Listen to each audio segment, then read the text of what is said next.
यानंतर बातमी आहे मुंबईतून। राज्य सरकारनं महालक्ष्मी रेसकोर्सच्या भाडे कराराचं नूतनीकरणास मुंबई महापालिकेला परवानगी देणं टाळलंय।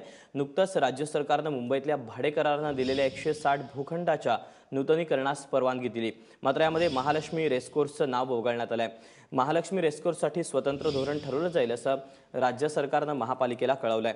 ऋत्विक भालेकर आमचा प्रतिनिधी आपल्या सोबत आहे। ऋत्विक, नेमकं काय कारण असावं? दीपक, यापूर्वी सुद्धा आपण पाहिलं, भाजपने कुठलंही पद स्वीकारलं नाही, महापौर पदावरून माघार घेतली, मात्र पहारेकरी म्हणून काम करणार असं स्पष्ट केलं होतं।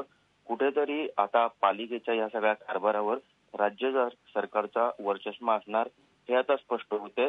आणि याच निमित्ताने आपण बघू शकतो दीपक, की ज्या पद्धतीने राज्य सरकारने एक नवीन सुस्पष्ट धोरण या नूतनीकरणासंदर्भात आणण्याचं आता म्हटलेलं आहे आणि त्यामध्ये प्रामुख्याने जे ड्रीम प्रोजेक्ट शिवसेना पक्षप्रमुख उद्धव ठाकरे यांचं होतं, महालक्ष्मी रेसकोर्स वरती त्यांना थीम पार्क उभारायचं होतं।